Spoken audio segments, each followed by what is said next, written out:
You know, one of the big differences from the Western world and the rest of the world is the treatment of things which are perceived as old. See, in the West, society is more materialistic, but at the same time, things are not built to last. I mean, that car you bought last year is not obsolete.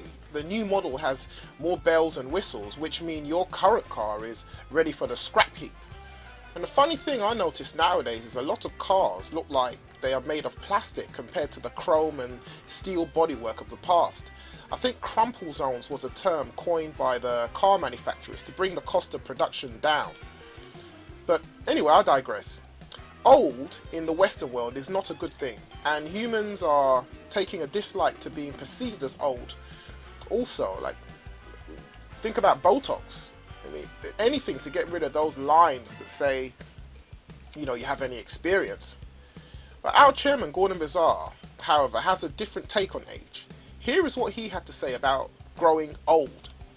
Gordon says, of the things he noticed through his many years in business, there actually is an advantage to being older, and it means you've lived through more and more business cycles than the average person. So, for example, when he was in business in the late 60s and early 70s, he found the model he had for conducting his business went on for about 10 years. And it was unaffected, not much really changed in the economy, not much change in technology, not much changed in business. There were changes, but they weren't impactful. They weren't disruptive the way things are today. So you could do a 10-year business plan and have it absolutely workable. But by the end of, say, those first 10 years in business, he literally had to reinvent what he did and how he did it.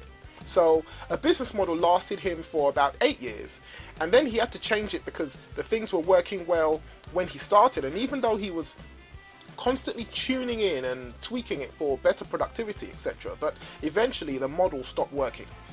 So there would be a big drop off in revenue, big profit drop off, and then the next one he did is he took it. It would have taken about 5 years for the model to fail, and then, you know, as time moved on, the next business model he did, it took him about 2 years before the model became well, near enough obsolete. So nowadays he finds he is virtually reinventing himself every 6 months in terms of scrapping the business model, scrapping the business plan, and saying if he were to start all over today, knowing what he knows about this marketplace and what he knows about the economy with the state of technology, the attitudes of his customers, and he goes through it with a whole new analysis.